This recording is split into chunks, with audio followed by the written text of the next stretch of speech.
beginning of the quarter, we're going to have a substitute. We're going to substitute a video for the last meeting. I'm actually going to be over at Barksdale tomorrow working with the recruitment and registration gathering that's happening. I believe that's over in the shared facilities with PSYC. So I'm going to post a couple of videos that will substitute as our class meeting. And then the other thing that's going to happen is just in case anybody has last minute questions or anybody needs assistance, I will be online live Friday afternoon sometime, and I'll post the hours for that. I'll also be live Friday between 6 and 8 p.m. if anybody needs to get a hold of me, and then also post a time Saturday. So if anybody has any questions about anything, I'll make sure that I'm available so we can address any last minute questions or anything that at this point seems not all that clear, or if you have any questions about anything relating to the last test. So tonight we're going to talk about typical recruitment selection processes, and we'll focus on a lot of the recruiting part of this. We got through a lot of the technical stuff, the heavily technical stuff, the last couple of weeks with validation and testing. So we'll kind of back up a little bit. We'll talk about this in practical terms and context.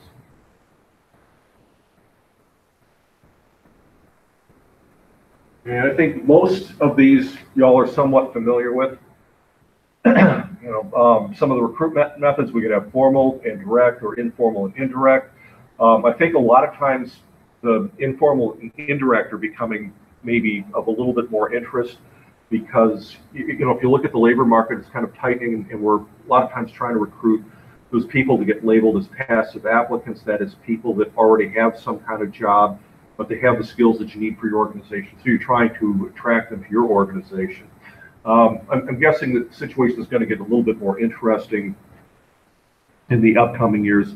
As we've talked previously, the proportion of people that are turning 65 is exceeding the proportion of people that are turning 18. And if you think about the implications for that in terms of keeping your organization fully staffed, it does present some kinds of challenges. So formal methods, media advertisement, point of purchase. I don't know if anybody's ever gotten anything. Well, I'll give an example. Taco Bell and McDonald's a lot of times will stuff their bags with vacancy notices. They do a lot of that here in Ruston, obviously because it's a college town. Direct mail, I think direct mail a lot of times is getting replaced by direct email. I do receive somewhere between 6 to 10 pieces of mail where somebody got a list of names from one of the professional societies. They want somebody in IO psychology that has X number of years of experience, so they send it out to just about anybody that would fit that description. Employment agencies, I don't know how popular employment agencies are in this area, but in Orlando and in some of the more urban areas, they're quite common. I'm going to think that, or assume that you all know something about college recruiters. Using computer databases, a lot of times computer databases are going to have the names and addresses. Special events, and that's part of what I'm going to be doing tomorrow night over at the Cybersecurity Center is, maybe not specifically job recruitment, but a special event we're trying to attract more people to our program. When I worked for the city of Orlando and the state of Wisconsin, and when I was working in Alabama, we did a lot of these employer fair type things. We tried to recruit from multiple organizations with the state of Wisconsin, multiple agencies, and of course with the city of Orlando, we're trying to recruit for everything from park and rec workers to police officers. Employee referral programs. We'll talk a little bit about this, especially in areas where there's some kind of technical specialty. A lot of times employee referrals work. The caution with employee referrals is that people tend to be networked or connected to people that are similar with them. So we'll talk a little bit about how this can be a good way to find the skills that you need, but also could present some challenges with respect to adverse impact and making sure that your workforce is inclusive. And kind of put the spotlight on the word inclusive. Inclusive is starting to replace the word diversity when HR people are talking about making sure that you've got good demographic representation within your workforce. Situation wanted ads, and I don't know how many people are familiar with these. These used to be fairly common years ago when there was a surplus of skilled laborers, labor, where people that would lose a management job would place the ad themselves and just say, okay, this is what I would like to do. Employers, feel free to contact me at the following address. Direct applications, everybody's familiar with that. And then again, employee referrals. So having employees refer people that hopefully people within some kind of professional discipline within their employment. Recruiters, campus recruiters, outside recruiters. I don't know how active CenturyLink is in this, but they used to do both of these where they would send people to college campuses and also send people out to make everything from cold contacts. And cold contact means that you're just calling somebody up out of the blue where you have some information about their skill set, you've got their contact information, obviously, and seeing if they're interested in possibly working for you. Employment agencies and search firms. Surprisingly, these employment agencies, well, let me back up on that. Employment agencies now don't just include employment agencies. They also include organizations like Indeed. And if anybody has a LinkedIn profile, I mean, that's part of what LinkedIn will do is act like kind of a virtual online recruitment and employment agency. Executive search firms, we won't talk a lot about this, but these are still around. There's an organization called Haldane, Haldane. If you're kind of interested in this, you might want to Google them and look at some of their activities and some of the stuff that they have posted. Their primary area is placing people at high levels within organizations. That gets kind of interesting in and by itself, in that if you look at what happens with job hunts, typically the logic was the higher level the skill set and the more specific, the longer that job search would take. To put that in kind of a practical context for now, you think about people that are looking for minimum wage jobs. Those are fairly quick, right? People can, lose a job one day and then they could be reemployed the next day. The other hand, if you're somebody with a master's degree, chances are you're going to want to be real cautious about making any kind of a job move, and to find the right kind of situation that is something where you're going to want to stay with it for a long time. That's going to take a while. And that's also something I tell people too when they get their master's degree in IO and they're hitting the job market again. And, the expectation is that based on previous experiences of lower wage worker, that this is only going to take a week or two, but it can take several months. And that if you look at this in terms of, or, if you read a copy of Forbes magazine and look at somebody who's at a high level in an organization, who leads that organization, whether they're dismissed or whether they just decide they no longer care to work there, an executive job search can take anywhere from 6 months to 18 months to years. Now, hopefully, people at that level have made enough money to where they put money away and they can think about this kind of critically before they take another. I think the term that often gets used, before they take another situation, right? So, euphemism for take another job, take another situation, and I think that kind of explains everything pretty well because. The higher level, the more complex the job, the more things you have to think about before you're going to decide that it's a job worth taking. Public employment commissions. Just about every state has some kind of state agency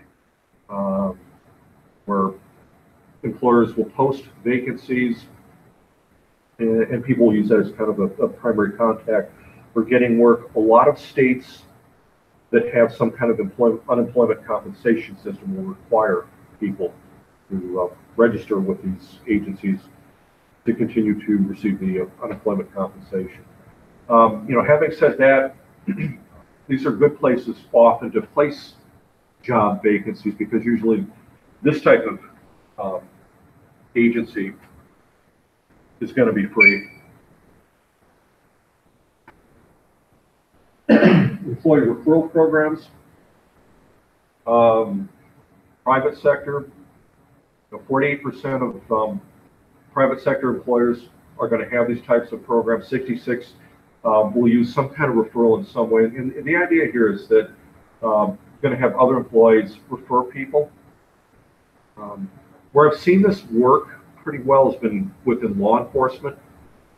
So, for example, when I was working for the city of Orlando, people that would, let's say, join the police force there, that would be coming from places like New York or Chicago, would often know of friends that had put in, 15 or 20 years with that jurisdiction, were fully certified police officer, and we're, getting tired of cold weather, so Orlando could be a little bit of a draw. Information technology, if you're good in some kind of programming or you have some kind of certification, chances are you have friends that are certified in that same area, and refer those to the organization. Public sector hasn't been using these types of programs quite as much. However, OPM and the federal government are starting to look at some of these, especially as the workforce, the labor force ages, and a lot of people are retiring, and they want to attract and try to replace retiring people with younger people who are likely to stay there for a good period of time. So with these types of programs, incentives are often given, especially in the private sector. 88% of referral results in hire. I've had a number of friends that were working for private sector organizations where they could get anywhere from $1,000 to $5,000 if the person they referred actually got hired. Sometimes compensating people if it results in an interview, and sometimes just giving people something just for making the referral. Now, chances are, if an organization is doing one of these, this is the one that's going to pay the most, and of course, you might give somebody a little bit of something if they're actually referring viable applicants. And certainly if it leads to some kind of interview.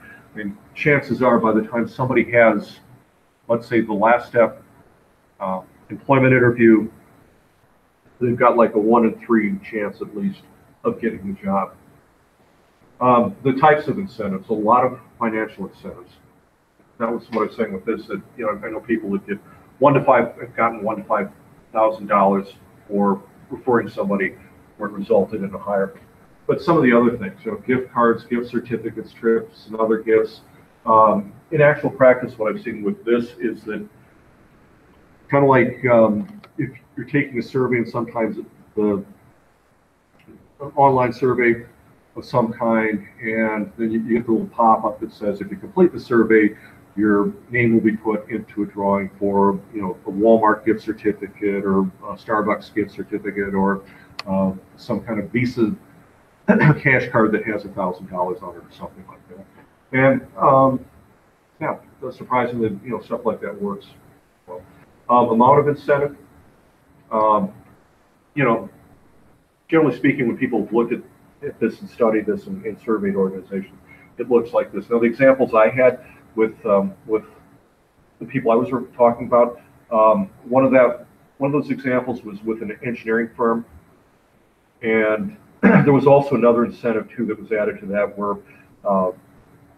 if the person stayed for 1 year, they would also get a little bit added to that. So in other words, it leads to a hire, and the person stays for another year, you get even more money if that occurred. Generally speaking, you don't have to spend a lot to make these types of programs work. Let me see if I can adjust that camera a bit. There we go.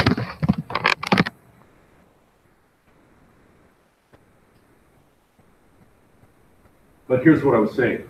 Given that most people tend to be networked with people that are similar to them, the problem is that this could lead to adverse impact. When you think about that, for example, with an engineering firm that's working off of referrals, you're probably going to end up with a lot of white males if people are referring other people with whom they're familiar. And that's not because I'm not saying that people are racist or anything, but if you think about the preponderance of people that were in engineering for a long time was male dominated and white and perhaps Asian American dominated area.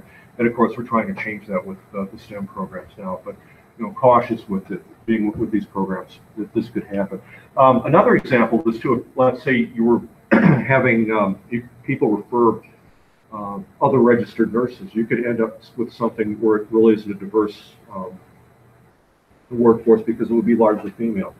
I kind of ran into some of those problems about with people having in particular, men who were coming back from Desert Storm where they became medics and then they got back to the United States. They completed everything they needed to complete to become a registered nurse. And then, of course, weren't getting the jobs because nursing tended to be female dominated. I think the good thing I've seen around here is that there are a lot of increasing number of men in nursing.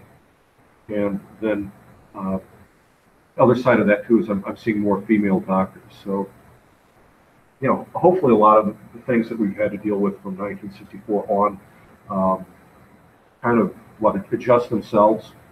But in the meantime, we still have to be cognizant of this and making sure that we're being inclusive with any kind of hiring activity that we engage in. It could also be a problem for not attaining affirmative action targets. So again, affirmative action, you know, you're looking at your internal workforce and you want to make sure that your internal workforce resembles the people in the labor market that have those skills. Well, you know, if you're looking for people with the skills, referral can work, but again, we tend to network with people that are similar to us. And let me put it, you know, a caution on that. That's how things have been historically. I think that may be changing too. That you know, in terms of whom people are friends with or interact with anymore, that's it is becoming less predictable, and people tend to have more diverse groups of friends and colleagues.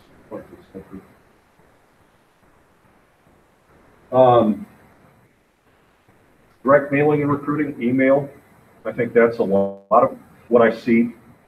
Talk to a lot of students who are getting the recruiting solicitations via email. Post office is becoming a little bit more rare. Like I said, I still get a lot of these sent to me where they're looking for somebody that has a fairly, you know, it's been in Iowa psychology for a while. You know, the difference here is obviously that this one isn't going to cost as much as that one. Fax used to be real common, especially when I was early career, where somebody would be looking for somebody with some kind of background, and organizations would send out kind of random faxes. You know, if you think about what's happened in the 21st century, is a lot of the behavior hasn't changed. It's just that the technology has become a little bit easier and more ubiquitous. So, yeah, the original spam occurred, at least in my lifetime, occurred with fax machines. Still see those happen in the psychology department, in fact, where it'll be somebody that's trying to send out something for either home loans or auto insurance, and they'll come across the fax machine. Yeah, the bad part of that used to be that you used to have to pay quite a bit to receive the fax, and that's no longer the case because a lot of that stuff is going through web-based telephone services. Mailing lists, $15 to $150 per 1,000 names. Actually, this is coming out of the book. I've seen those lists of names go for, to get 1,000 names, I've seen some of those lists go for about $5,000. Postal fax, 50 cents per person. That's taking this out of the book. It's going to cost you a little bit more than that. Now, I'd say more, by the time you do something on nice paper and send it out, you're talking like at least $1.25 to $1.50. Response rate should be 1 to 2%. This is like surveys. We get excited with these low numbers as long as we're getting, you know, return and getting the people that we want to get. Anytime you're sending anything out, whether it's email or it's print-based, the idea is to make it creative and eye-catching. We kind of do that now with internet-based stuff, right? Where, like on a social networking website, we'll have something called clickbait. A lot of times, potential employers, when they're sending stuff out via email, will have something it's clickbait, but it's up front that it's clickbait. You know, something that's eye-appealing, and for more information about our organization or jobs, you know, click on the GIF picture that's attached to the web link. Hand addressed mail gets opened more frequently, and this has been, you know, confirmed over and over again in the last, I think, ever since they've been doing this type of research. If you're like me, you get an increasing amount of mail and advertisement where it's supposed to look like it's handwritten, and then you look at it, it's like, wait a minute, this handwriting is too perfect to be a person's handwriting. Email is almost always free. Well, right now it's the cost of the equipment, and if you had to pay for the list of names, I think one of the problems with emailing is that we all get bombarded with so much email that there's a tendency for us just to pass through stuff that doesn't immediately get our attention. The other thing I think too is that a lot of the email utilities and apps are getting a little bit more cautious in terms of what's getting routed to the spam filter.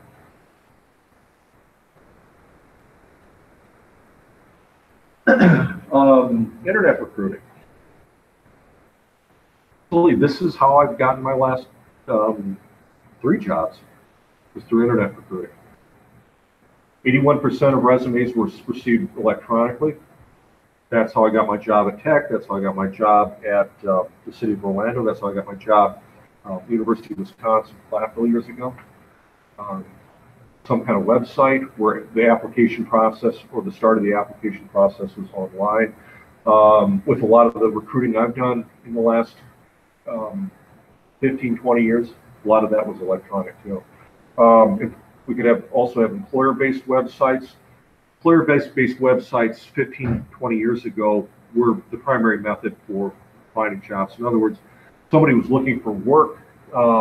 Monster.com was there, but a lot of times you just paid to look by the employer, sometimes use a search engine and find employers that hired people with your skill set and go directly to their website.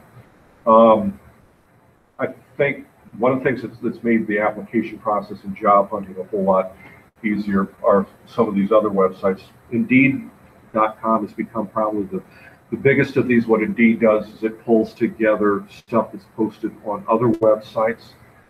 Somebody once referred to it as an aggregator site, which is essentially what it does. It pulls in and aggregates stuff from other websites in addition to the stuff that people are posting there. CareerBuilder.com is still around. It's still viable. So is Monster. Monster was actually the big one 20, 25 years ago. And it's still there. It's still viable. I don't think it's quite as popular as Indeed is. If y'all don't have a LinkedIn account, LinkedIn is sort of the Facebook for, let's say, social networking, using your job. At this point, I actually have more connections on LinkedIn than I do on Facebook. Part of what it does is, if you haven't used LinkedIn before, you can put a public profile that discusses who you are and what your qualifications are and what your work history is. People like me, some of us are not looking for jobs, but we have that out there just to make contacts with other people in our profession. But it's also become a viable way for people to job hunt, especially people that have some kind of professional skill. And then the last one, ZipRecruiter.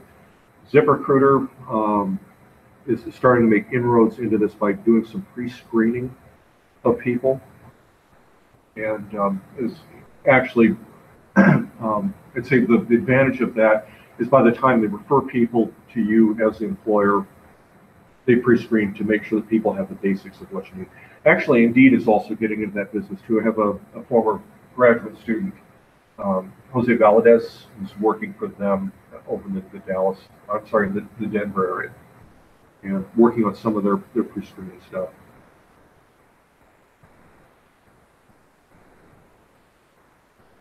Well, how do we decide how effective something is?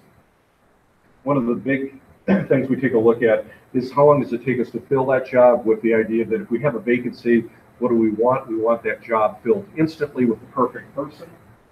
So, there's kind of the ultimate benchmark, the ultimate criteria for determining whether the recruitment is effective. Retention rates are also important. The idea is that if you hire somebody who's qualified, you're going to get the most dollar value-added return from them the longer they work for you. In other words, this has been studied quite a bit. If somebody has the skills and they're doing the job, you're going to get the most value-added return by them staying with you the longest. And part of that also underlies the logic why a lot of organizations will work on employee development, even if, in theory, or let's say at a superficial level, looks like it'd be more convenient just to fire people and replace them with new people. Not always the case. For those of you that have worked for any employer for years or decades, one of the things you probably brought to that organization was institutional and organizational memory, which often is not something you can assess with entry-level employees. Cost per hire. What do we want? We want perfect candidates, and we want them for free. Or in a perfect world, a hypothetically perfect world, if you're going to look at this from a utility perspective, is that you want people that are going to pay you to apply, right? Although I do understand that that happens with some types of jobs where they'll ask people for money up front to be part of the application process. And I think it's a little bit strange. It could have a chilling impact on the people that you want. Number of applicants. Well, the more applicants you have to screen, the higher this goes up. So basically, the perfect recruiting program, you would have one applicant, and that applicant would be the perfect applicant, right? Well, if you think about, trying to find the right people for jobs, and one of the things that kind of throws employers for a loop is that the jobs that they have internally are always changing, and a lot of times your jobs are going to change faster than the labor market's going to change, and consequently there won't be a perfect person. So you'll screen through either a number of applicants to either find the best fit, or you'll screen through applicants to find the person that needs the least amount of remediation.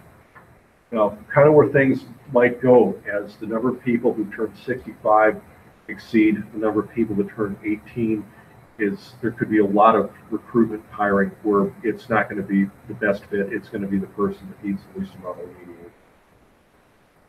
remediation. Job performance of new hires. They hit the ground running, are they able to, with respect to that job, are they able to produce some value added for the organization, or do you have to put some developmental resources into them? I think increasingly we're finding is that organizations have jobs which haven't previously existed, and so consequently they find somebody that has the right basic skill set, and then have to put some resources into developing them to be the perfect fit for the job. EEO and diversity impact. And again, one of the things we want to do in IO psychology is we want to remove anything that's an artificial barrier for anybody getting a job. As we came off of, oh boy, about a century of history where the selection decision was often given to the white male. And hopefully one of the things that IO psychology has been able to contribute, especially since World War II, is this idea that we can identify the what that's required for the job, and we're not focusing on implicit assumptions about race or gender or eye contact or handshakes or anything like that. Now, Cassian McGinnis, the bottom line is off in utility. I'm going to post a link to, it's a Quizlet page that'll explain one of the methods for calculating utility. Now, if you click on that link and go through the tutorial, the idea is not that I want you to memorize all that for the upcoming test, but understand that we do this work. We're going to quantify utility in dollars. So in other words, years past when I've worked on selection tests, I had to demonstrate the validity of the test, but then at a later date would often have to demonstrate the utility, that is, what is this test doing in terms of identifying differences in performance, and how those differences in performance contributing to the bottom line. Now, with respect to the bottom line, we could say any organization, whether it's private, for profit, or public sector or nonprofit, has a bottom line. If you're private and for profit, you're looking at making those profits. As we said before, with public sector organizations, you're looking at trying to optimize performance while you're trying to maintain, trying to operate within your fixed and budget limits. I think we've had an example of, or seen some things in the news of what's going to happen with the state here as they try to navigate that fiscal cliff, and it's going to be interesting to see what happens with state agencies, where they're trying to optimize performance while maintaining whatever it is that they're given as a budget to work with it.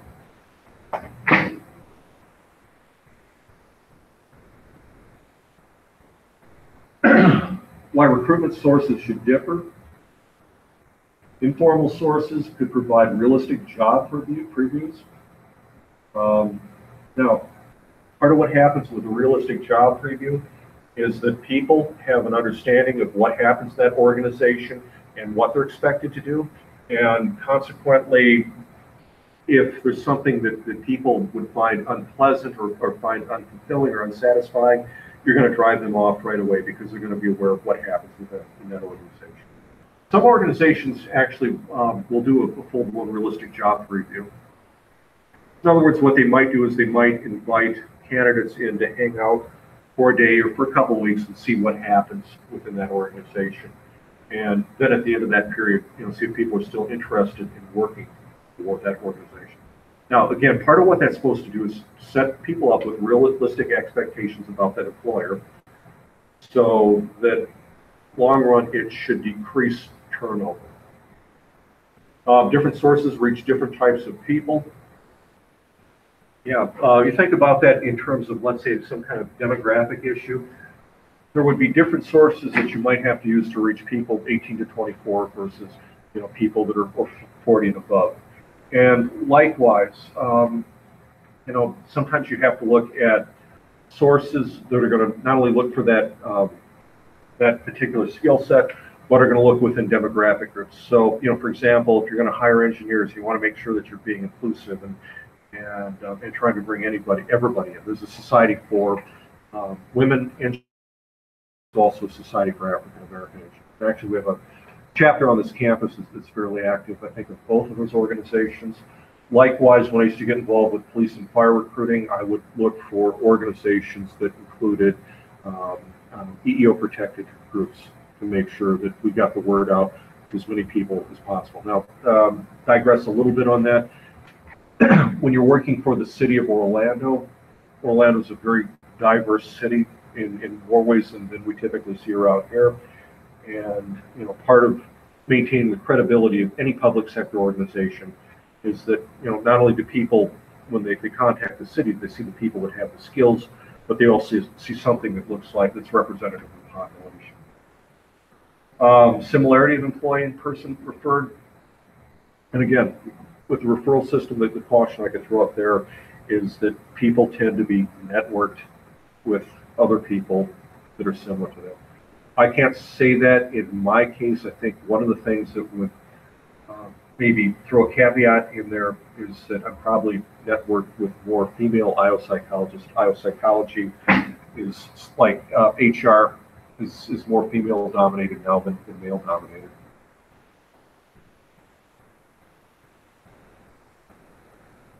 Optimal employee selection systems, valid. So a couple things, and this is what I was talking about before. When I've been working in testing, a couple things to be aware of. Is it content valid? And a lot of times that's where we started. We started with the job analysis, and we sat down with the subject matter experts, and we created a test based on that job analysis. So, day one, before we've even administered the test, it was content valid. But then later, looking at work-related behaviors, and again, keep in mind that we're trying to measure work-related behaviors. Our measures are going to be contaminated and deficient, but hopefully we capture a little bit of something. Now, the criterion validity, that correlation, that becomes real important for calculating that utility. So if I wanted to be able to estimate the dollar-based value-added return of a testing or recruitment and selection process, that was part of what I would use, and certainly use that for where I would plug in the validity within you'll see the formula in that Quizlet link where you add the utility to the formula, or I'm sorry, the validity to the formula to calculate what is the value-added return of this. We talked a little bit about this before. Reduce the chance of legal challenge if it's face valid, that if people see something and it really does look relevant for the job, they're going to be more motivated to complete the process. They're going to be more motivated less motivated to challenge the process. Now, just because it has face validity, one of the things that should happen is that in-house you're monitoring the stuff to make sure that you're not having some of these other things occur. Okay? So just because you can get people to not challenge, you want to set something up, set a system up where it's not having some kind of irrationally discriminatory impact or adverse impact against any individual or any demographic group from which you're getting individuals that actually have the job skills. Invading privacy. Again, if it isn't work-related, you shouldn't be asking it. And if it's stuff that is work-related, like the drug screen, the toxicology screen, any kind of physical abilities test or any kind of physical exam, all that stuff comes after there's a valid offer of employment on the table. So in other words, by the time you're getting too invasive with anything, where you're starting to ask the real personal questions, where you're putting people through polygraph tests if it's something related to national security or inventory control or public safety, that comes after you've done everything else to determine that somebody has the knowledge, skills, and abilities, and you're considering them for employment, and then you can do some of those things. Now, having said that, again, if it isn't work-related, you can't ask it. So if you're hiring CPAs or you're hiring engineers, you don't ask people about their eating habits or their sexual practices or anything like that. But anything related to the job, could be considered. Minimize adverse impact. Again, if something is valid and we have adverse impact, the first step, if any type of selection procedure is valid, is to go back and say, okay, let's check this out. Let's just confirm that this was valid. And then if, there's step one. Step two is determining or looking to see if there's anything else that's equally valid that has no adverse impact or less adverse impact. And if the answer is no, then you're going to shift the focus off the selection system and start looking at the recruitment.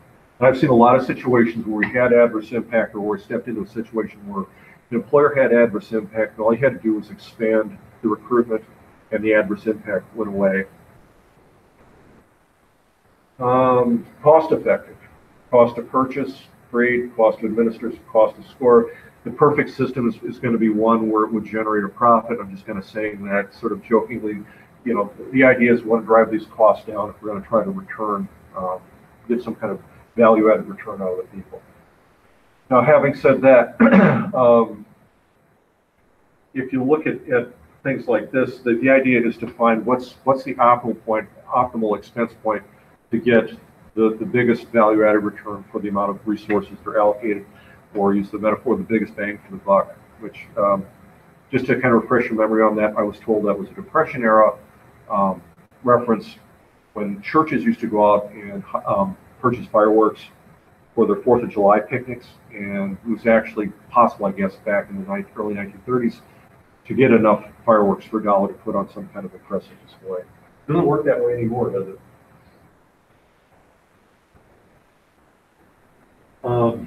Unstructured interviews, and this is part of what I was talking about last week, was, when people make up questions where they didn't take a look at the job analysis or a job analysis, and then think backwards on that in terms of, okay, what kind of questions can I ask people to determine whether or not they have any of these job requirements?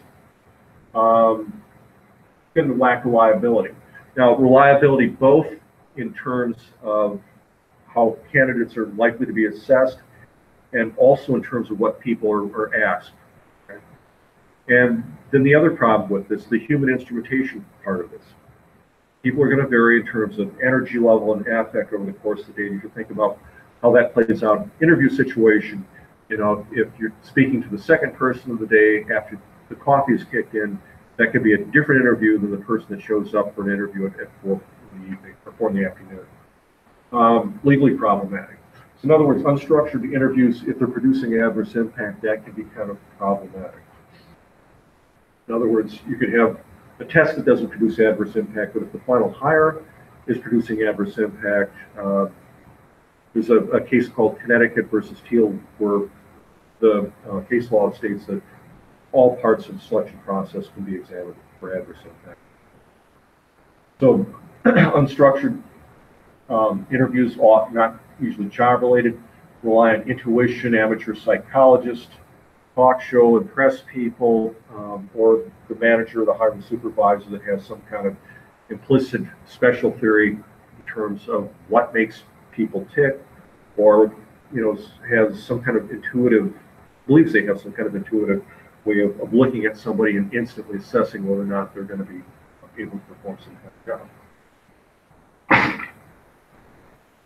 Now, if you're asked to do anything like this, if you're ever asked to work with a hiring supervisor, as much as possible, what you should try to do is take a look at the position description and job specifications, verify that that is all still correct and current for that job, and then go through a process of, okay, what is it that you could ask to determine whether or not people can perform the tasks listed here, or what is it that you could ask to determine whether or not people have the knowledge, skills, or abilities that would allow them to perform tasks.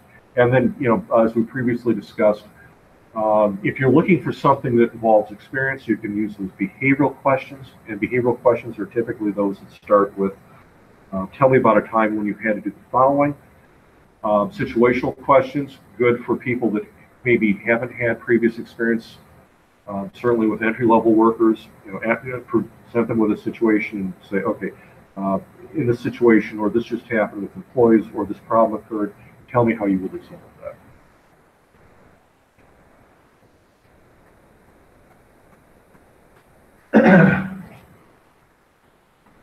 Yeah, so some of the things we talked about last week, common and structured interview questions. Where do you see yourself 5 years from now? Sometimes the best answer you can give to that is 5 years older.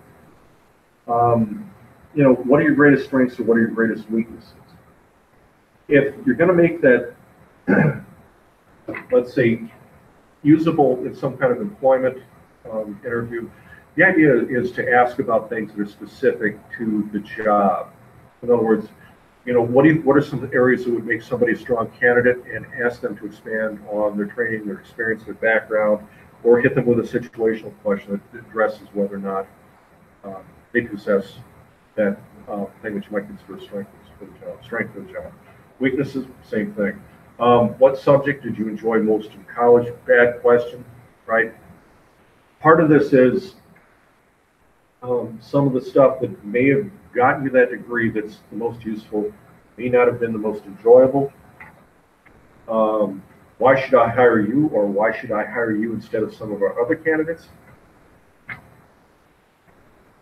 The obvious answer there is, well, I made it to this point. You obviously you may screen my application materials. Tell me why you shouldn't hire me. Why are you interested in this job? We talked about that previously, that, well, it comes with a paycheck, my understanding, so that's why I'm interested. Yeah, where you could kind of flip this a little bit is what was, start this as an opening question just to get people talking. Why are you, what do you find interesting about our organization? That might be something that's useful. But again, be cautious in terms of how you're going to interpret that, and focus more on the KSAOs or the tasks that are involved with that job.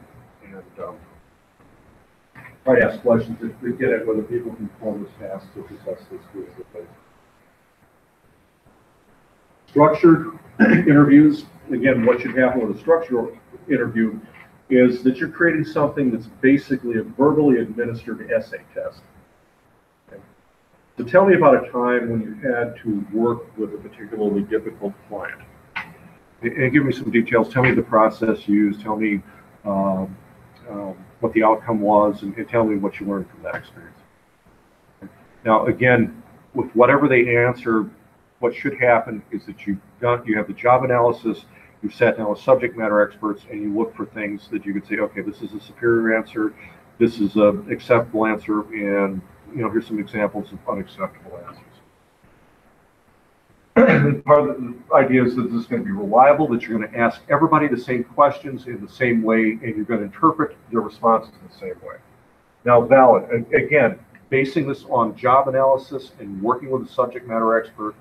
And part of what we do as IO psychologists is we try to be objective with their information and put it into some kind of format where we've taken what they told us and scaled it or put it in some kind of format where we can, and again, I'll use the word discriminate. We can discriminate good candidates from bad candidates, but we don't want to discriminate or have it where it indirectly discriminates against people on the basis of race, gender, ethnicity, age, disabilities, things like that. So Based on job analysis, same questions of each applicant, standardized scoring procedure. And with this, I mean, you could get by with something where it isn't really true quantitative scoring, where you might have 3 categories: exceptional candidate, acceptable candidate, and not acceptable candidate. Now, bottom line, if you've done this properly and you've gone through this process properly, it is a verbally administered job test. Now, the advantages of this, assuming that you don't have to interview a lot of people, is that this process goes fairly quickly on a person-by-person basis.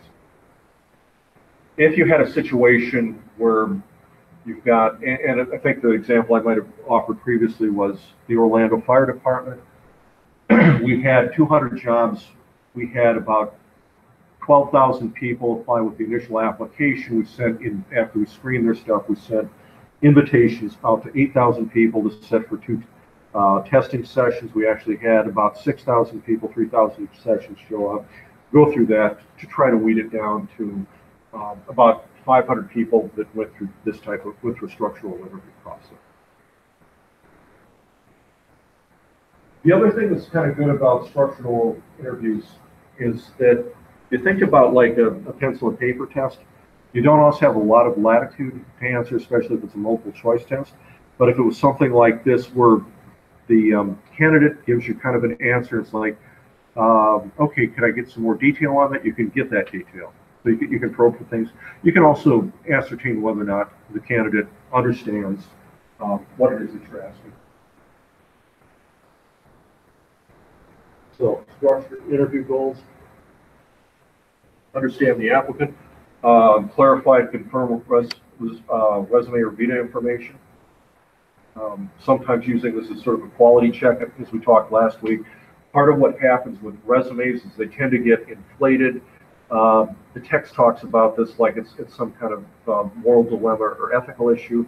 I'm going to back off of that and say that, you know, this is basically what we're told from the time we start applying for jobs, is we're supposed to get out there and sell ourselves. Well, hopefully if we're selling ourselves, we brought to light information that we think is important for that employer, but we haven't over-embellished it or exaggerated. But, you know, certainly with an interview, you can do that, or obtain new information. Or the other thing that happens in a lot of these interviews, getting, you know, some kind of measure of people's soft skills or how well they'll fit with a work unit. You can get that, which you can't also get from a pencil and paper test, unless you're going to go the Dr. Tabachik route and administer personality measures. Now, again, when you're doing that, part of what shouldn't happen is that you shouldn't be setting things up where you're looking for soft skills or interpersonal skills where it's going to weed out people of a certain age or race or gender or any other demographic group. Predict job performance. Ask questions about past behavior. Behavioral consistency. We've mentioned that before, that the best predictor of future behavior is past behavior. Certainly, if you're going to hire a job that involves experience, you know, tell me about a time when you did the following or worked with the following situation or problem or type of customer. Focusing on knowledge and skills certainly could be useful for entry-level people. Maybe there's not a whole lot of past behavior there, but they're well trained and they understand what it is that they need to do. Asking questions about future behavior. Again, this is not like saying, where do you see yourself 5 years from now? But this is, you know, asking, how would you see yourself growing? Or, you know, here's some things that could occur on this job. How do you think that you would resolve them? Predict organizational fit. This is the soft skills I was talking about. Typically, when we're doing this, we're going to use several interviewers. Actually, it's best to have at least 2 interviewers, possibly 3 interviewers when you're doing some kind of structural interview. And combine interview impression with test scores.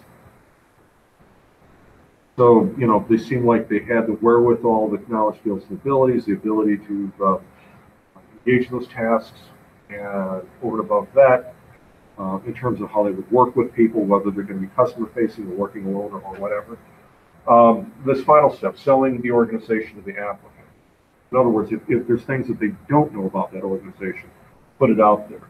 Now, the other thing I've seen people do with that is also show, you know, the negative side of the organization. you know, that here's some weaknesses we have here, here's some flaws, here's some problems that we're trying to get on top of. And when you do that, basically what you're trying to do is be honest and upfront so that they can make a decision based on what should be accurate information. And later, that's going to reduce the potential for people to leave and reduce the overall turnover rate. Okay. The steps. I think anytime we do anything, we're addressing the technical side of human resource management. We need that job analysis. If we're trying to describe the job, trying to figure out how to pay the job, if we're trying to figure out performance appraisal, and certainly if we're going to try to figure out, you know, who's the how to decide who's the best person to hire. The job analysis, then determine the best way to measure each knowledge, skill, ability, or other thing. Create questions.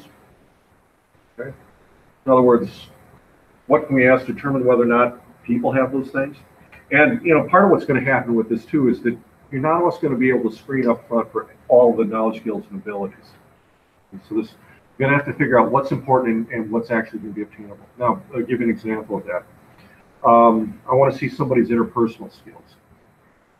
Could be real important for a police officer.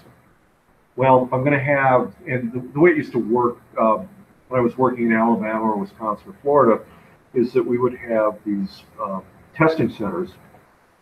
I'll give you a quick example. The city of Orlando would go to Valencia Community College early on one Friday morning every month and have anywhere from 50 to 300 people set for the entry level or the first written test that they had to take. And this is after these people have already been given permission to take that test because somebody did a quick background check on them. Well, the test could tell you whether or not people had good situational judgment or had the writing skills. But the thing that they couldn't tell you is whether or not people had the interpersonal wherewithal to do the job.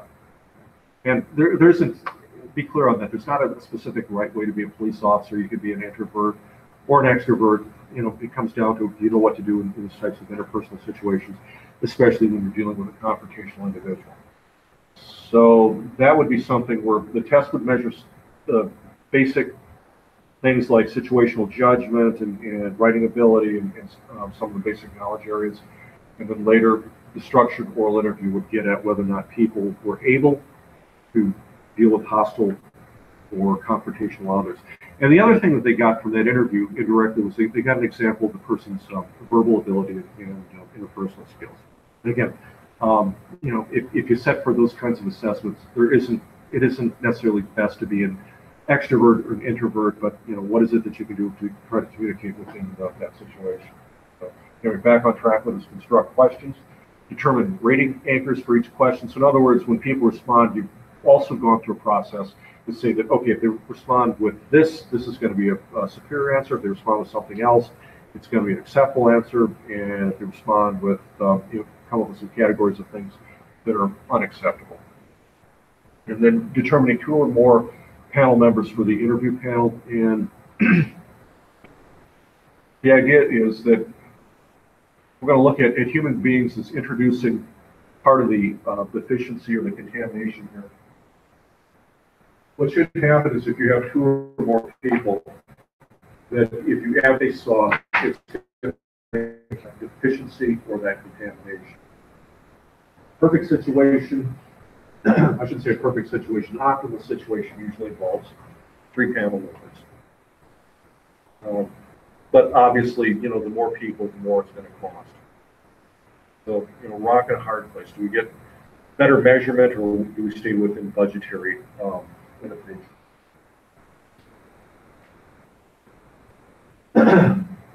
Conduct a thorough job analysis, tasks performed, conditions under which they're performed. I think I kind of jokingly alluded to some of the conditions that show up on a vacancy announcement for Iowa psychologists where they're talking about, and I've literally seen this listed, where it was going to be an inside environment with the temperature regulated between 68 and 72 degrees under fluorescent lighting or things like that. Other jobs, have different environmental conditions. So a police officer, firefighter, for example, or like the service technicians for cable television and phone companies, all kinds of environments.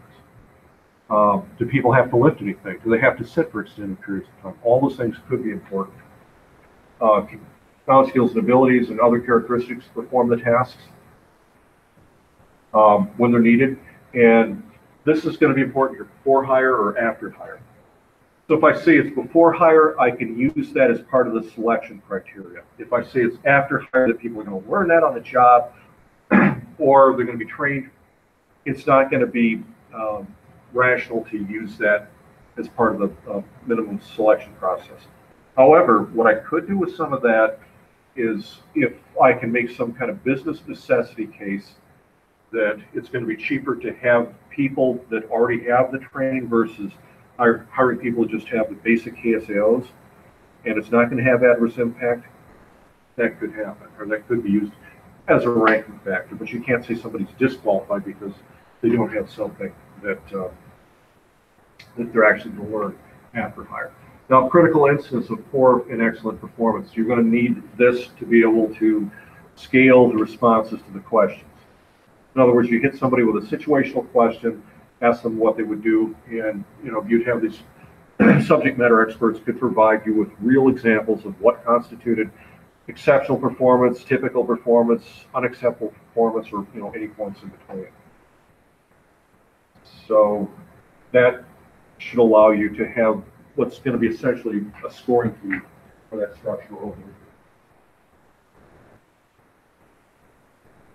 Best way to measure each knowledge, skill, and ability. Well, a lot of stuff that we can do here.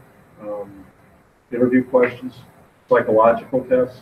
Now, let me clarify, this psychological test can mean psych eval, but typically speaking, anytime we administer a test, if you look at a psychometrics test, if it's going to measure knowledge, skills, and abilities, that could be considered a psychological test, right? Because it has to do with reasoning or processing or something involved in behavior. Simulations or job samples, really good because these things tend to have high face validity, plus they have high fidelity. The one thing I can tell you about simulations or job samples is that they tend to have less adverse impact than written tests. And then I think I've mentioned previously, the reason we don't do that with all jobs is that if you had to process a lot of applicants, this is going to get kind of expensive. Reference and background checks, hopefully we talked enough about that last week in terms of what's allowed, what you can do, what you can't do. That whole area of checking on people's arrest and conviction histories has become sort of a legal gray area right now, where, in theory, you can only preclude somebody's employment if they've been convicted of something that's work-related. But then we have that other issue of liability. If somebody has had some kind of violent history outside the employment setting or within the employment setting, do you really want to take the risk as the employer? And again, there's not a whole lot of really good guidance. It's going to be universal across the whole United States with respect to that. The one example we brought up too was, what do you do if let's say you're trying to hire a daycare worker, daycare worker, and the person has had arrests or investigations for pedophilia, but no convictions. What do you do in that situation? Or the person that has a lot of arrests for, let's say, assault or some kind of violence, but no convictions. What do you do in those kinds of situations?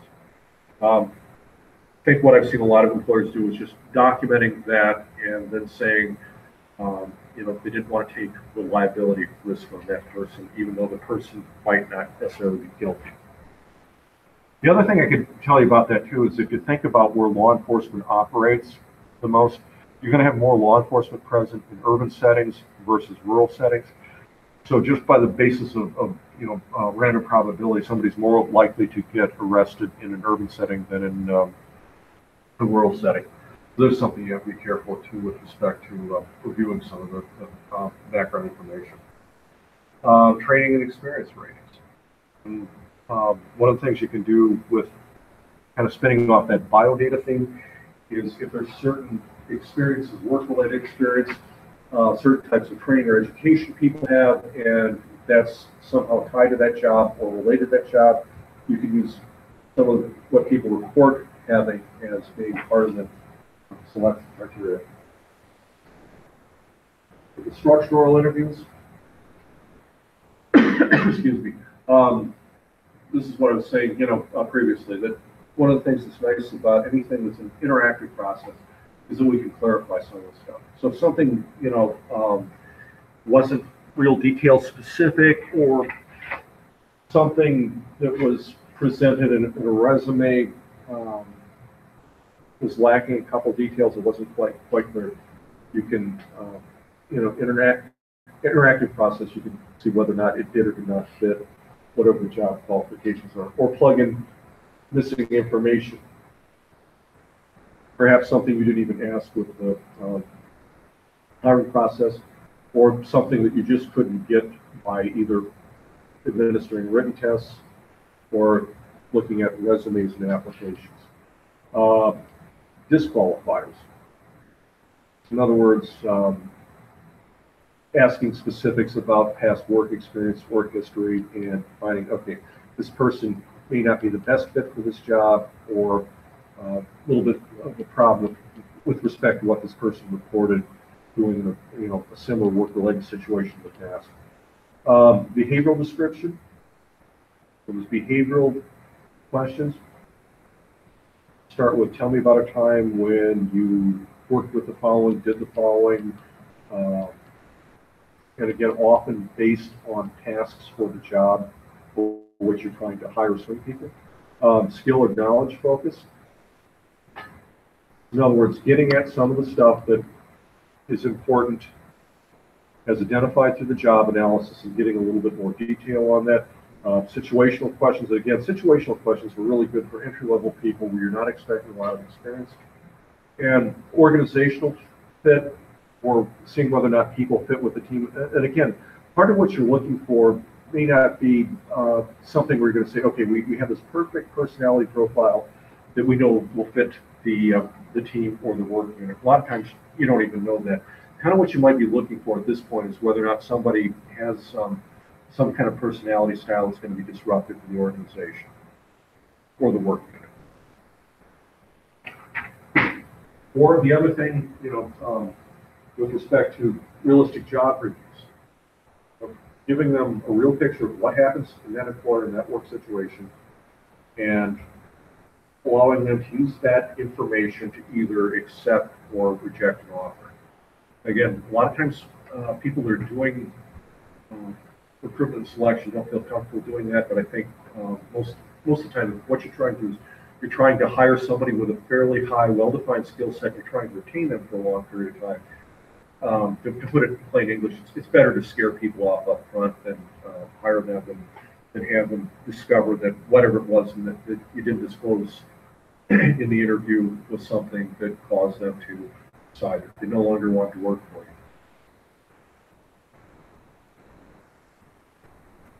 Examples of some of the clarifiers. I noticed that you do not have an education on section on your resume. Can you tell me about your educational background? A lot of times this will come up when the person isn't college educated or doesn't have a degree. Now, with respect to college degrees, we can only absolutely require them when it's tied to licensure or certification. I've seen a lot of well-qualified people over the years where they weren't college educated or college degree, but had taken classes and been developed by organizations over years or a decade, and were every bit as capable as somebody who was college educated. I noticed a 3-year gap between 2 of your 4 jobs. Can you tell me a little bit about that? Now, I think this happens quite a bit, and kind of what you're looking at is whether or not somebody was or was not employable. Where you have to be cautious with this is if you're dealing with somebody who was the stay-at-home parent. Okay? And in the 21st century, we shouldn't also assume that that's going to be the mothers or the women. If it's something occur where thought it was better to stay home and raise small children and work for a while. The other thing that can happen too is that I've seen an increasing number of people where they have a job, they make a lot of money, and then decide to have some kind of gap to go pursue something fulfilling before they decide to work again.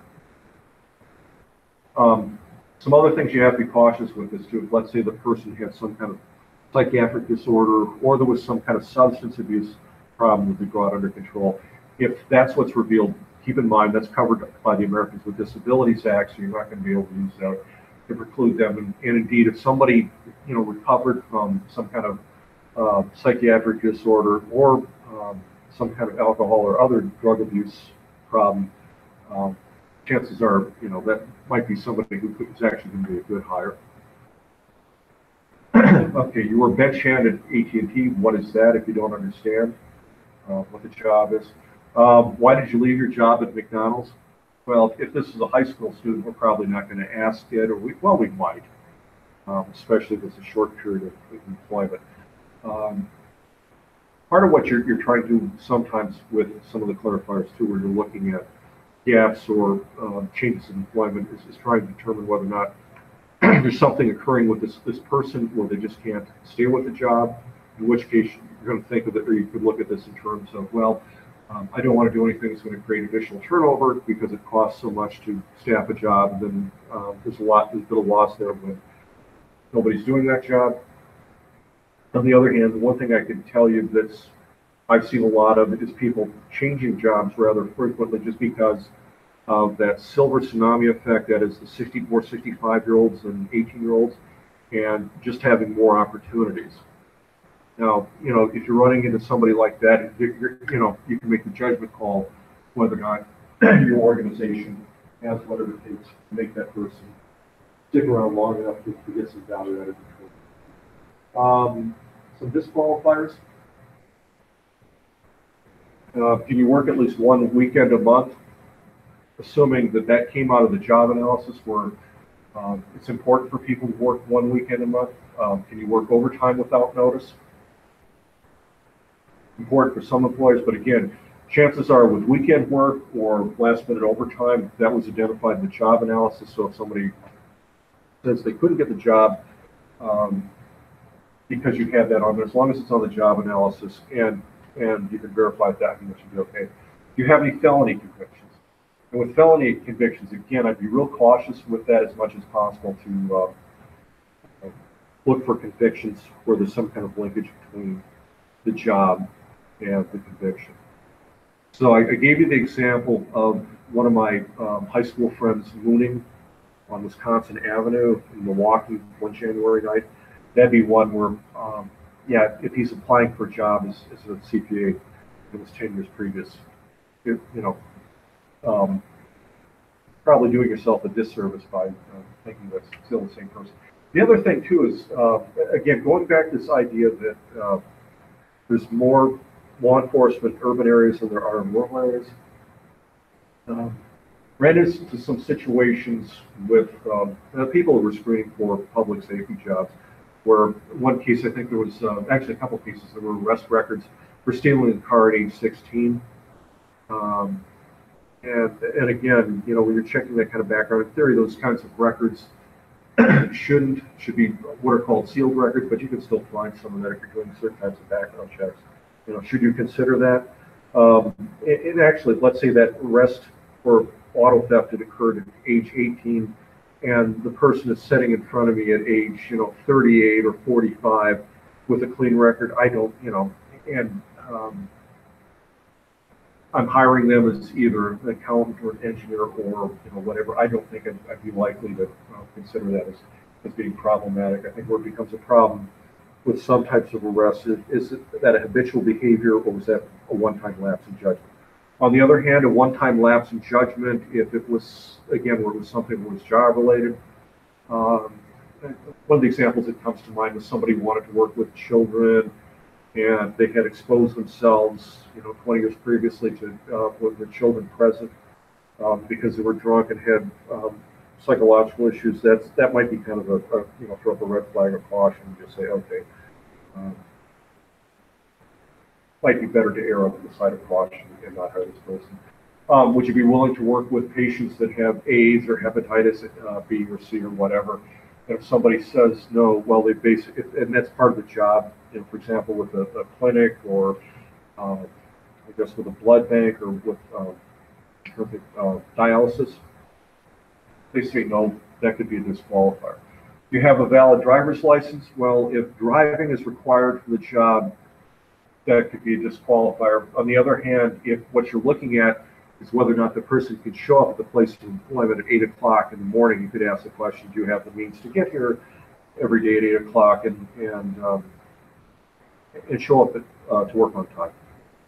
And kind of where I'm going with that too is if you look at some parts of the country, you know, for example, I have friends that work in New York City and Washington, D.C. A lot of times they get the cars out maybe once a month and certainly, you know, never use a car to get to work. If you've been to Manhattan or Queens or Brooklyn or most parts of D.C., you know, those are usually areas where you're probably not going to want to drive. On the other hand, if it's something that involves driving and delivery, like some kind of food service or UPS, yeah, absolutely. Or do you have a commercial driver's license? Or do you have the ability to obtain a commercial driver's license? That could be disqualified. Now, chances are with that kind of information, asking about a CDL or the ability to obtain let me stop right there, CDL, commercial driver's license, whether they have one or have the ability to obtain one, you probably ask that up front in the application. Some of the behavioral questions, past focus questions. Again, behavioral in that we're looking for behavioral consistency, and one of the best predictors of future behavior is how people behaved in the past. So when dealing with customers, it's inevitable you're going to get someone angry. Tell us about a time when a customer was angry at you. What did you do to fix the situation? So looking at somebody that's able to deal with confrontational others or has dealt with confrontational. I think, you know, just about any of us can look at our jobs as having customers, and anybody that's in any kind of job where it required a college degree, yeah, somebody's got angry at you at some point, so kind of a universal question, right? The job of network engineer requires a good deal of customer service. Tell us about your previous customer service experience. Behavioral consistency. This job involves persuading employees to follow our safety rules. Tell us about a time in the past when you had to persuade an employee to do something. In other words, if somebody's had experience with any of those areas, they should be able to walk you through. It should be fairly, you know, give people a little bit of time to pull their thoughts together and then have them answer questions. Okay. Skill determiners.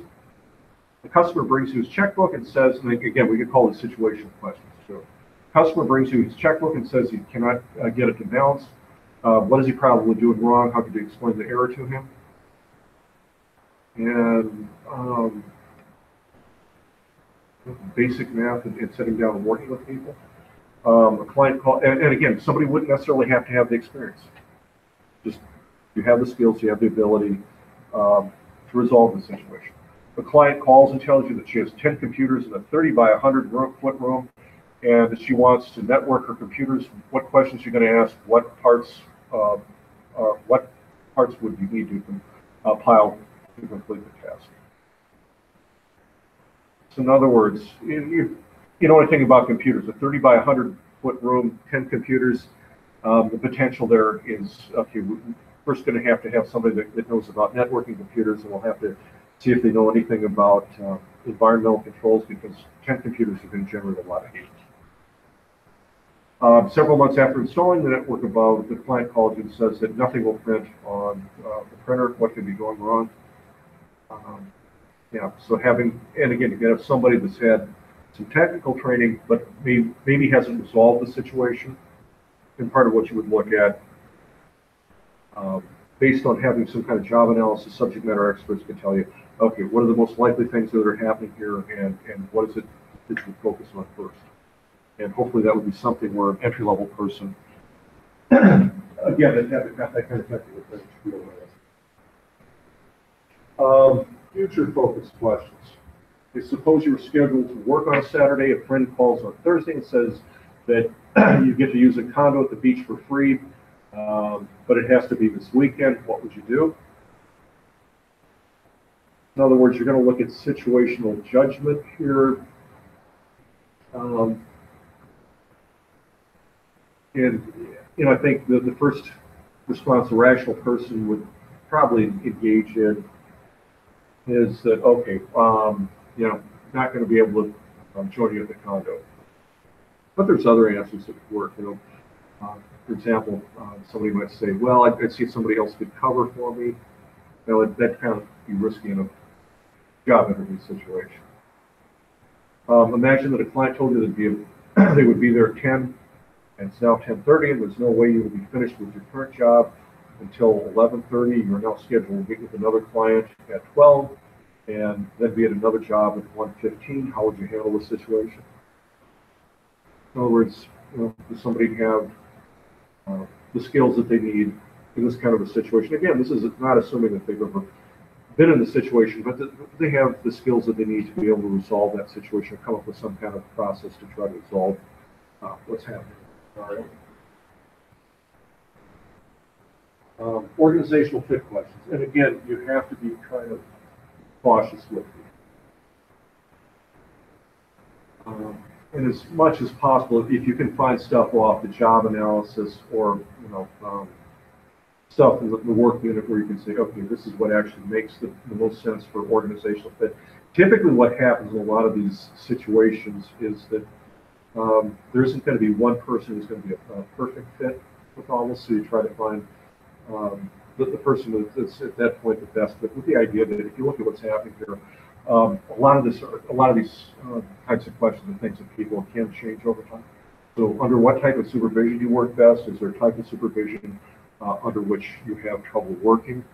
And then the other part of this too is letting people know up front that if there's a certain type of supervision that occurs within that work unit, this is how things are here, and letting them know that, providing them with that information so they can withdraw from the process if they need to. Now, I think, with respect to that and where the job market is now, it's more of an applicant's market, so you're not going to see quite as many people agreeing to something that doesn't fit, that isn't a good working situation. What type of work pace is best for you? Describe your sense of humor. Describe your experience working with a culturally diverse group of people.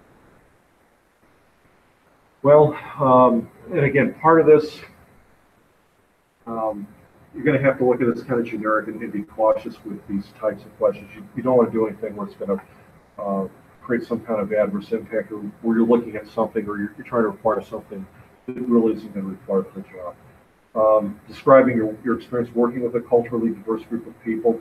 Again, if somebody doesn't have a lot of previous work history, that they might say something like no, but then it isn't necessarily going to, or say they don't have a lot of previous experience.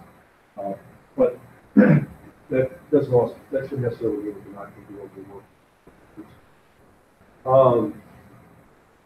Conducting a structured interview, choose an interview panel for at least, and again, 2 interviewers, I think 3 makes the most sense. Representation, first of all, the people that you want for this interview should be subject matter experts of that job, but over and above that, making sure you've got good inclusion of everybody by demographic group. Part of what I've done in the past too is check when we've had these types of processes, especially where we had multiple panels, to make sure that there weren't differences among raters by race or gender. Typically, you don't find that a whole lot, that if you've gone through the process of defining what's on that structural interview, you have benchmarks, you're not going to find big differences. But then again, always best to check. Consider the best format: panel interview or multiple interviews. Panel interview, 2 interviewers. Multiple interviews I've seen is conducted with 1 interviewer. I've also seen them conducted where you had panels and each panel asked about a separate area or had a separate set of questions.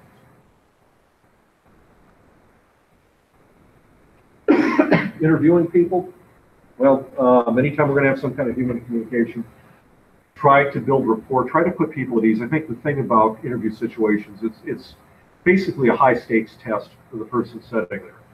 And a lot of times your most conscientious people are going to be the ones that are going to become the most nervous. Okay? Explaining the process, the agenda, walk people through what the interview is all about. Being transparent as much as possible about everything that's going to happen in that interview and how the information is going to be used afterwards. Ask the questions, apply the benchmarks, and take notes. Now, with respect to the type of notes, the notes that we're going to use are what are going to be called behavioral notes. So we're going to first record exactly what it is that the candidate says or does in the interview situation, and then when we're done, then we can make take those behaviors and say, okay, I think this indicates that the person works best under these kind of conditions, or make summative evaluations in terms of what you think are the general characteristics of the candidate. Provide information about the job and the organization, and again, one of the things I would try to practice with that is if you're going to scare people off, scare them off up front, or give people enough information so that while you're making a decision about the job offer, they could have more information than they had previously in terms of whether or not that's going to be a good fit for them, that that's something where they're going to want to do that, and more importantly, when you're in a tight labor market, this is something where they're going to most likely stick with the job for a long time. Answering interviewers' questions. So this idea that we're going to try to make this a transparent process. As much as possible, with the exception of giving you specific feedback about your responses, we're going to walk you through this and tell you everything we're doing and why we're doing this, and then what the next steps in the process are and what to expect. Now, step one and first step, last step, any type of human interaction or communication, make it pleasant.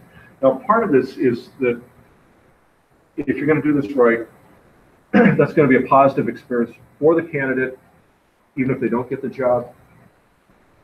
I think one of the concerns that kind of comes up with employers is that if it wasn't a positive experience and people who are applying for jobs will talk, you could have kind of a chilling impact, especially on the best qualified people, because the people that are most likely to be passive in these types of processes or withdraw from these processes are likely to be the people that have the best qualifications and hence other options.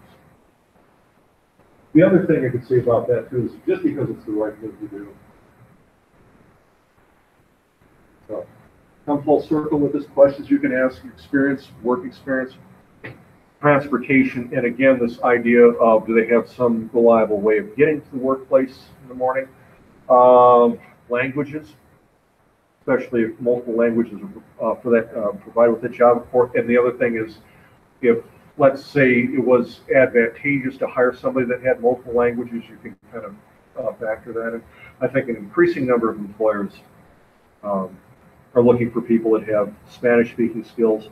In New Orleans, found out that one of the secondary languages that's being increasingly used here is Vietnamese. It could certainly be an extra if somebody had that. School and education. But again, part of what should happen with this is if you're going to ask about education, you can't require the degree unless it's a requirement for licensure certification. Now, I've talked about some of this too with like sports and extracurricular activities. Especially if it's something where it was organized, a lot of times you can treat that like it's sort of a proxy for work. So somebody doesn't have previous experience, but they participate in some kind of organized activity. The example I provided last week too was if let's say somebody's working with a community group or they're working for their church, some kind of volunteer capacity, and it's actual job-related tasks, you could also use that to, as part of the screening criteria. Availability is something you could ask about. And certainly you're looking for somebody that's available whenever the opening occurs, the vacancy occurs. Goals and ambition. Again, be cautious with this. If it's something job-related, or let's say somebody has, let's say, certain types of working styles that relate to that job or that organization. You can consider that. Again, you don't want these to become the generic questions like, okay, tell me where you're going to be 5 years from now. Just thinking about that too over the week, you know, as putting some of the stuff together. Where are you going to be 5 years from now? I don't know that I can answer that now. You know, most of us could say, well, we'd like to be, but you know, certainly in an era where everything's kind of dynamic, it's real hard to say with any kind of certainty where you're going to be. Hobbies and interests, and basically what you're looking for, whether or not there's hobbies or interests that could relate to them developing some kind of work or job related skills.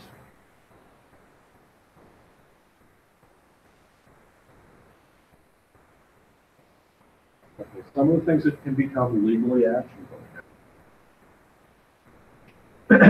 Marital status.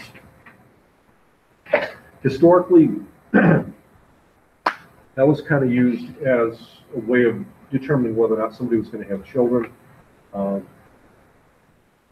And typically was discriminatory against, and by discriminatory, I'm going to say not job-related discriminatory against women based on some kind of assumption that they're going to eventually have children and leave the employer.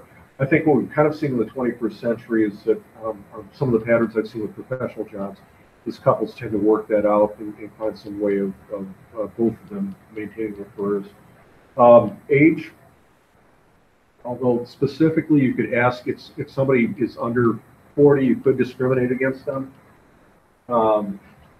With anything where age could be a possible BFOQ, you need to be able to demonstrate that. I think I mentioned previously with the Orlando Fire Department, they weren't necessarily, they had the option of not hiring people over 40 because of the physical abilities. They chose not to do that. They chose just to put everybody through the physical abilities test. National origin, well, you know, unless it's a BFOQ, like you're running, I'll give an example, like a Brazilian restaurant someplace, and you're trying to create that atmosphere of authenticity by having people from Brazil that can speak in Brazilian Portuguese. That's one thing, but generally speaking, it isn't work-related. We can't ask that. Family relationship or relationships, again, this is too invasive. For most jobs, this is going to be none of the employer's business. Mental or physical handicap. Now, chances are, you know, your application process might do something to screen people to determine whether or not they have certain types of cognitive impairment. However, to make any of that stick, you're going to have to show that a certain level of cognitive ability is going to be required for the job. In other words, you're not going to be able to administer, in most cases, anything that's going to be like a Wechsler adult intelligence scale, but whether or not people are able to read or write or perform the essential functions of the job. Same thing with physical handicap. You're not going to ask directly or specifically about any of these things. But with respect to what's permissible under the laws, you can ask whether or not somebody can or cannot perform the job with reasonable accommodations. Race and gender, no. Again, unless it's some kind of BFOQ. I'll give you a quick gender BFOQ. Some large cities will still have a YWCA, so the female version of the YMCA, and they will have locker room attendants, and they're within their right to say that, okay, we're only going to hire women for this job, even though men could hand out towels just as well as women, and the courts have upheld that. Hooters is kind of interesting. They get challenged because a lot of men say that they want to be the Hooters waitress, and they're perfectly willing to wear those, whatever it is, the orange shorts or whatever that outfit is. Hooters has prevailed as a BFOQ on two different types of defense. One of them was saying that the restaurant is a family-oriented restaurant, and the women are dressed up like NFL cheerleaders, and there are no male NFL cheerleaders, and that has prevailed. The other one is saying that, well, we're actually providing vicarious sexual entertainment, so, this has to be women. Part of my take on this, and I haven't looked at Hooters court cases lately, but part of my take on that was they had a lot of money, so they could respond to these things and get them shut down somehow. Race, unless, again, it's a BFOQ. Actually, I can't think of any reason, that it's not work related. So I can't think of any reason why to ask that. and you focus on what's actually work and job related. Injured worker. Well, if the person had previously been injured, that could fall under the Americans with Disabilities Act. So somebody that has had a history of some kind of physical impairment, or is thought to have had a history of physical, or perceived as having some kind of physical impairment. I think a lot of employers would ask about that because they were trying to assess, and this would have been like let's say some of the jobs in the oil field, where they were trying to assess the likelihood of somebody being hired and then filing some kind of workers' compensation claim. Religion. If you're hiring a Baptist minister for the Baptist church, it's a valid question. Any other job, if you're hiring engineers, college professors, accountants, managers, no reason to ask that. Now, one caveat, or one exception, another exception to that, is if it's church-run property and it isn't necessarily the church, you could still ask about religion. So, for example, there's the Catholic Church owns a bunch of resale shops. St. Vincent de Paul Society, often referred to as St. Vinny's. I believe there's one of those over in Monroe. And one of the things that they can do is that they can give preference in a hiring process to somebody who's an active member of the Catholic Church. Likewise, the Mormon Church had a series of resale shops in Utah, and they would do the same thing, where they would give preference in the hiring process to other Mormons. Now, in both cases, what I was told was neither church would make it absolute that you either had to be a Catholic or a Mormon to work there. Just that if one of their own congregation members were out of work or needed work, they would tilt the hiring decision that way. And that's perfectly, or I should say perfectly, but has been ruled to be acceptable. You know, one of the things that we used to do in the state of Wisconsin with respect to religion was we would try to diversify the selection, especially if it was one of the state offices where you wanted to try to keep things open during holidays and periods like that. You think about the possibilities here. You have the possibility of Orthodox, conservative Jewish people, Seventh-day Adventists, Muslims, Protestant Christians, and you think about all the different holidays. So you have people covering during those holidays. And, you know, quick example, you know, making sure that conservative and Orthodox Jewish coworkers are able to get home before sunset on a Friday. But on the other hand, they make that up by, you know, staying later on a Monday or coming in earlier on Monday. And then they're the people that cover during Christmas. And likewise, you know, when you're Jewish or you're Muslim or, you know, other religious Seventh-day Adventist coworkers need to have off, you cover for their holidays. In other words, you know, you can use some of that to put together a workforce where you at least have minimal coverage, 365 days a year, but you know, Monday through Friday, 52 weeks out of the year. The problem is you can't, you know, say, okay, we need somebody who can cover on Christmas, so, you know, are you Jewish? You know, something like that, or are you Muslim? That isn't going to be permitted. But anyway, what's going with that is there's some advantages that you don't see up front with respect to having diverse groups that will work out well in terms of maintaining some kind of workforce and making sure that the business has customer coverage or is open most of the days of the year. After the interview, keeping the interviews informed of your progress. I know a lot of employers are kind of poor about doing this. But, you know, good practice, let people know where they are in the steps with respect to the hiring process, and let them know what the timelines are, and making sure that internally you're sticking those timelines. Being pleasant when you're rejecting applicants who are not hired. And I see a lot of organizations now where they're dealing with new people, younger people that haven't had a lot of work history, and actually trying to provide feedback with the idea that hopefully what will happen is that person who applied that one time will come back and be a viable applicant, you know, a year later, 3 years later, or 5 years later. In other words, this is kind of like if you're looking at this as a rational employer, thinking, okay, labor market's going to kind of dry up because of all those people that are, you know, turning 65 and leaving the workforce. Well, you know, making sure that you're maintaining the garden so that, you know, later okay, bad analogy, but maintaining things so that at a future point, you'll actually have viable candidates and have done something to help raise viable candidates, document to the power of 3. Anybody challenges anything, and I'll give you the basis for this. English common law, which is what United States laws are largely based on. We could say that Louisiana is kind of an exception because Louisiana has a lot of Napoleonic code in some of the laws. But by and large, with English common law, the larger, more powerful entity is going to have the responsibility for the burden of proof. So if you didn't hire somebody and they challenge it because of protected group status or just about anything else, and you don't have your documentation, you lose by default. So maybe one of the more thankless tasks in IO and human resource management is maintaining records of everything, especially hiring decisions.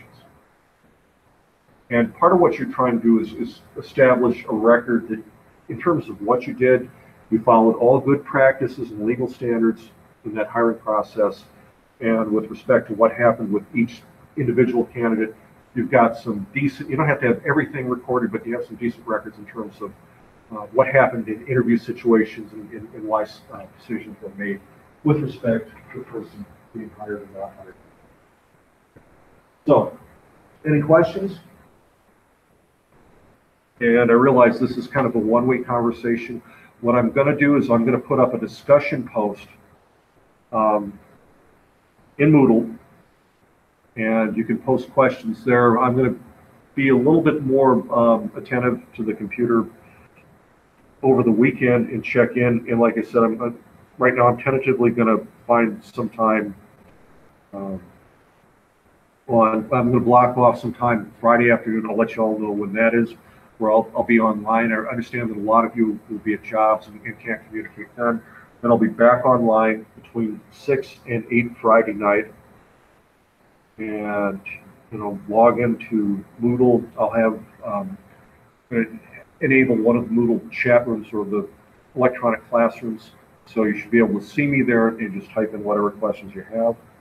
Or if you want, I've got nothing against Skyping or doing Google Hangouts. So that might be another thing I might consider too, is just putting the Google Hangouts there, and then if anybody has any question, just click on the link and just ask it of me. And then I'll have some time on Friday, I'm sorry, Saturday. I'll post that later and let you know when I'll be available Saturday. And nothing else. It's been a real pleasure teaching with you all this quarter. I'm hoping this is going to be the last time at Barksdale that we move into that new facility on the other side of I-20. I'm not going to count on that. For those of you that need leadership and decision making, I'm going to be teaching that this summer. And kind of what we'll do is we'll mix it up a little bit. One of the things I want to make sure you all have is a chance for us to interact in person, but I might maybe doing more with the video and video capture, and we'll probably set that one up as a hybrid course where you can either show up at the class, if I have the means to broadcast out, show up online, or if those cases where you can't attend either in person or online, then access the video and ask me questions later. So again, thank you all. We got through a lot of stuff in a short period of time, and look forward to working with you all at some point in the future.